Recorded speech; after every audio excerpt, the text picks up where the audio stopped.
Good afternoon.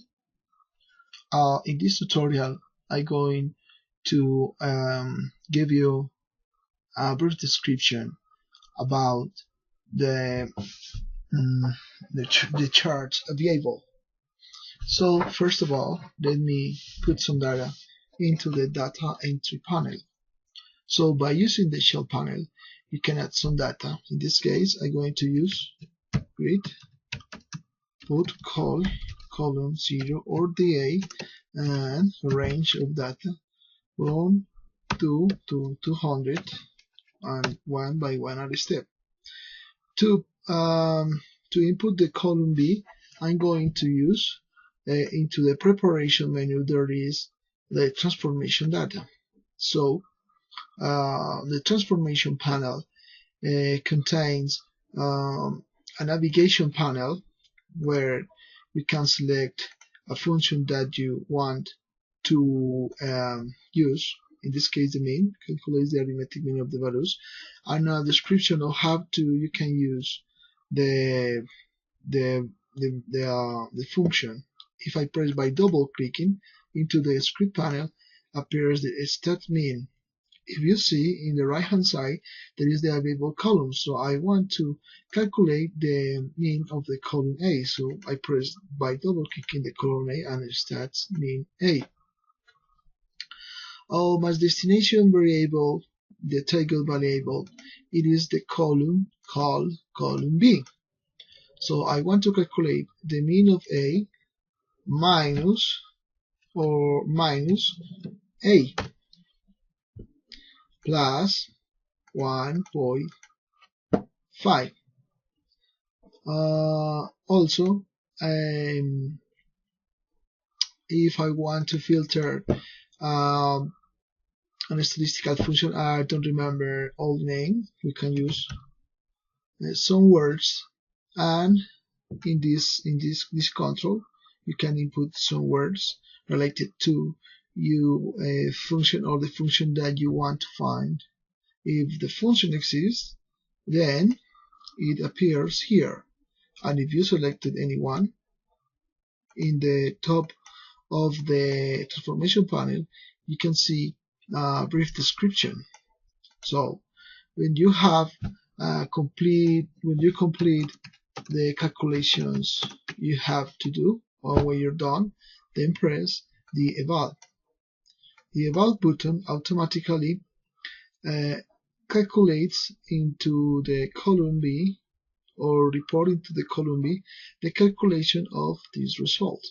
So you just need to close, and now we have the data that we need. So I go to the chart selection panel by pressing. I'm going to minimize these two panels because I don't need it. Then I'm going to make a bar plot. In this case, I'm going to make a bar plot of the means of the columns. So by pressing the click, I obtain a dialog related to the data. So I'm going to use the column A, the column B, and I'm going to put the labels into the bars. The type of the bar type can be anyone that is available. I'm going to use Redunca, one of these Redunca. And my color not be random. I want to use blue, and press OK. So you have calculated the mean of the data, one column, two column. In the left hand side of the plot panel exist a lot of options related to the frame.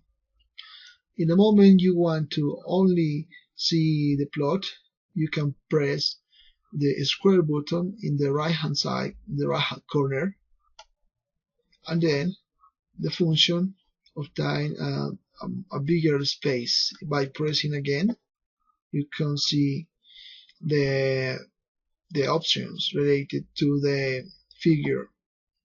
So in the main options, you obtain or you have 5 groups of data. The first is the title, second x-axis, y-axis, the legend, and the grid. Okay, let's change the text. The color of the text. I don't want a black color, I want a red color. Accept. And the font, I don't want to be the size 0, then 14. And the face, let me see this. Okay, I don't want this. I suppose I want Arial. Here is a mistake, but bell empty. Okay, it's good. Okay, style normal, italic, or whatever you want, or you could do. Title, multi-alignment, center of left or right.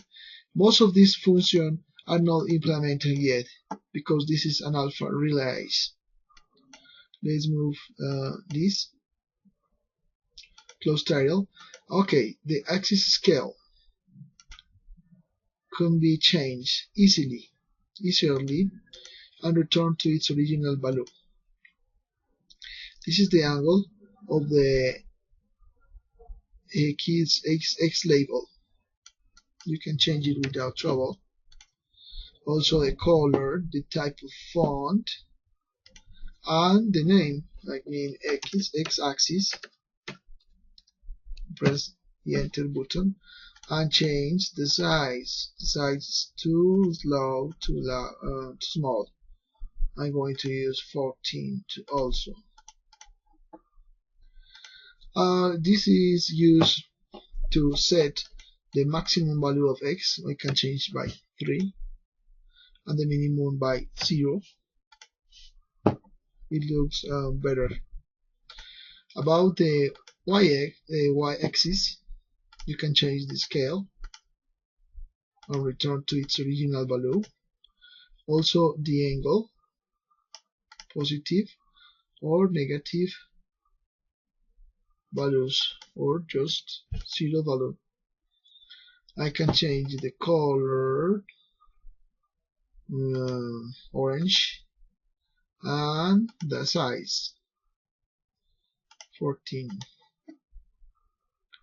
The value you can change the value of the string of the y level, y-axis, and the maximum and minimum value, -10 and 120. Okay, the legend it is not used yet, but the grid, yes, you can show the grid and view the cursor. If you move the cursor over the figure, you can watch the coordinates, the x and y coordinates at the button here. By pressing again over the view cursor, this disappears. Okay, it has also lines and patches. About the patch, if you want to see a secure area between 40 and 80, you just add patch. So add a span, horizontal, yes, the y-axis position 1, 40, and 80. Face color and the alpha value. 1 is no alpha and 0.1 it is a big alpha. So in the middle, I'm going to use the green and press add.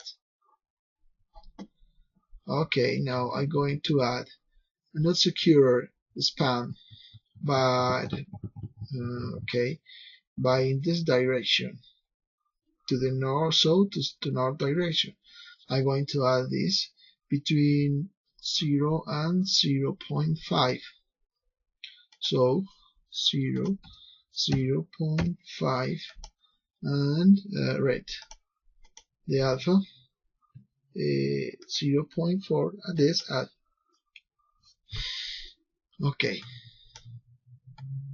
now if you want to save your figure, you just need to use one of these control, the control called save, and then you input the location and the name. In this case, image 1. Save, and at the desktop you could see the figure image 1 open, and you can see the figure you create. Okay, let me close. Finally, you can make a zoom by pressing this button, and then by hold on the mouse button, then move from the start point to the end point, and then hold off. You make a zoom in the region that you need. But if you need to restore the original position, you press over the control home again. And if you want to move, pan, you press this button and then move the figure. Okay, home again, and that's everything. We cover most of the things of the plot.